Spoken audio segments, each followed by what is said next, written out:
LDBC, this is your boy Coach Sheldon Harrison. You're live on the Coach Sheldon Harrison Combat Sports Show live. Okay, folks, I'm gonna go over and I'm gonna talk on this topic. Okay, um, you know, how can I put this?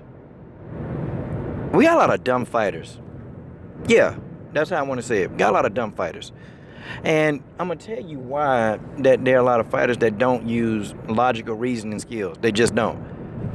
You know, I sat back and, I reached out to a manager fighter, and the manager said, hey, talk to the fighter, so cool.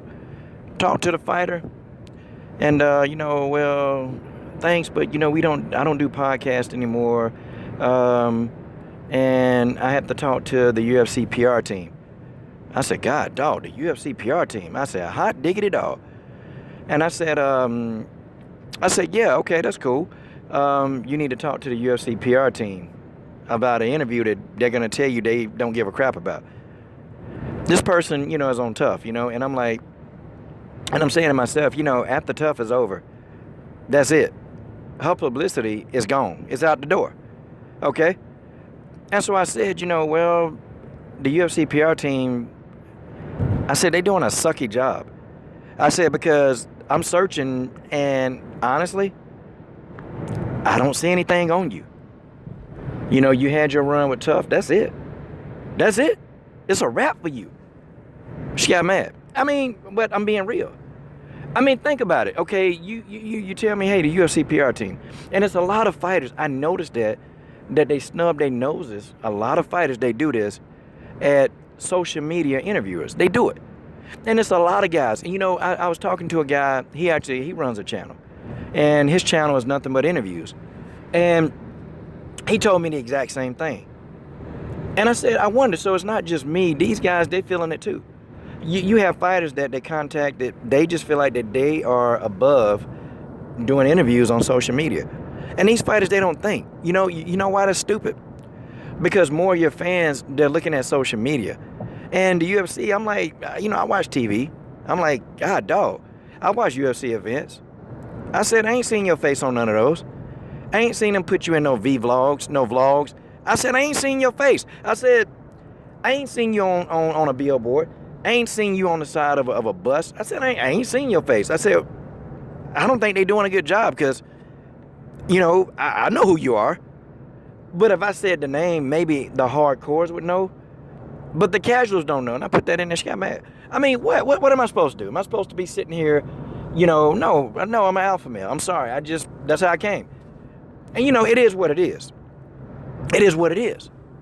But some of these other channels, they're experiencing the same thing. And, I noticed this too. And I'm going to tell y'all something that's really disrespectful.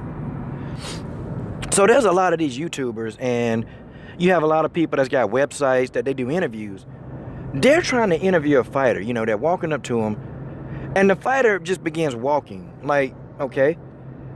And the fighter can stop for 60 seconds, man. 60 freaking seconds, and just give the guy who, most of the time, these people, they paying their own way. Okay, they're paying their way.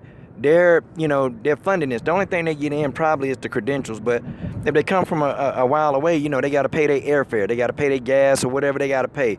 They got to pay their lodging in some cases. Some organizations, if you reach a level, and I know they do this with Bellator, if you reach a certain level, they will also, pay for a portion or pay for your hotel accommodations. I know I saw that on the Bellator website, and they do that. But for the most part, people who run social media accounts, such as YouTube, such as, they got their own internet sites, even such as Facebook, they do. I know people that do interviews on Facebook, and these people, they're paying their own way to get to these promotions. They're doing this. And, I hate it when these fighters, they're walking and they can't stop for about 2 minutes to just give a thought, and, the person doing the interview, they got to run the fighter down. They got to run in front of the fighter. They got to get beside the fighter, and it's like, it's aggravating. And even when you watching the interview, it's aggravating. Like, look, do you not have the decency to stop for this person who is really trying to help promote you? And some of the questions are not dumb questions. Some of the questions are very valid. They're very legitimate questions that these people are asking. And it's not questions that's throwing up red flags or trying to cause tension. They're just regular, routine questions that, maybe some of the fans want to know. And these fighters, they just act like They don't have to respond. They snub their noses up at, these type of promotions. I mean, these type of, interviewers. And I said it. I said, and I explained to her, hell, they doing a hell of a job with your PR because you ain't getting no PR. I mean, because, man, what, you got fighters. You got fighters like, you got Maureen Raynaud, that they understand, they're smart. Maureen is 40 and she understands, social media. That's where the majority of my fans at, social media. This woman ain't stupid. She not stupid. Okay? Tanya Evinger do podcasts like all the time. You can get Tanya Evinger, like, she know that the majority of her PR is gonna come from social media. That's the era we in. But we got fighters that they managers or whoever done told them that they just too big for this, or maybe even the managers. Because this girl manager said, yeah, talk to her. Yeah, that's good. Most of the managers knows, but some fighters, they don't even listen to their management team. I mean, it's something. And I'm like, do you not know that the age range of the people, the 19 through 35 age range, they go to social media. People don't even really watch TV that much. You know that everything you can watch on TV, you can sit in front of you can sit in your house and watch it online. Right on your computer. Hell, you can watch it on your phone. And that's what most people do. They look at their phone. Some people, they don't even have cable at their house. You can buy that stuff and hook it up to your computer. Okay, you can get like a cheap cable bill, through your computer. Because the internet and social media, the smart fighters know where it is. The very intelligent fighters, they know. They understand this. They completely understand this. And what a lot of these fighters do is they'll try to pick and choose what they think. Some fighters will. That they deem as an important entity. And see, I tell fighters, and see, this is why I can appreciate people like Sabina Mazo. This is why I can appreciate people like, Maureen Raynaud. I can appreciate people like Lindsey Wonder Woman Williams. I can appreciate, Tanya Evinger. I can appreciate Antonina Shevchenko. I can appreciate them because they don't snub their noses at the smaller entities. They don't do that.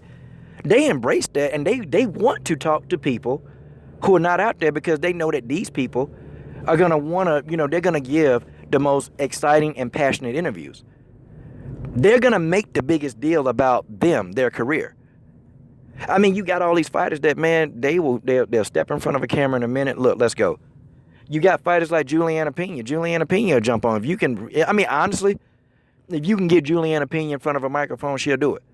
I've seen Juliana Pena on multiple different podcasts, man. A lot of them.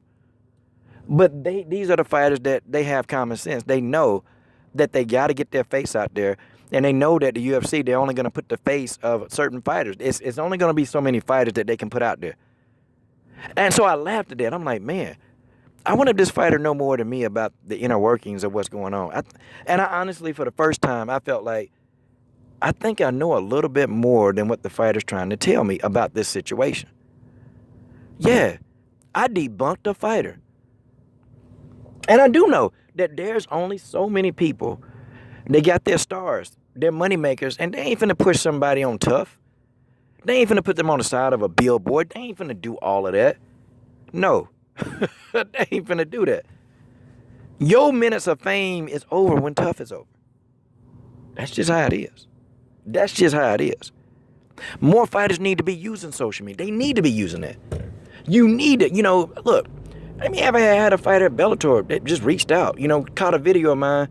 And immediately, girl just said, Coach, hit me up at this location, okay? Hit me up at this and let's talk later.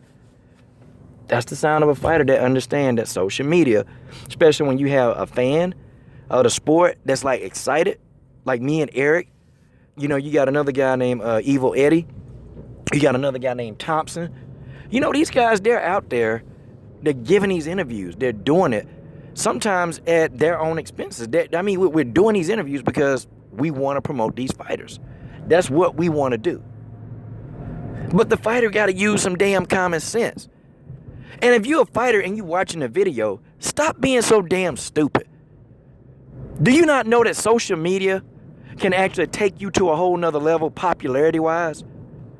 But you can't be too stupid to see it. And that's just the way that is. This is your boy, Coach Shelton Harrison. I'm done. What are you waiting on? Subscribe to the best women's MMA platform on YouTube.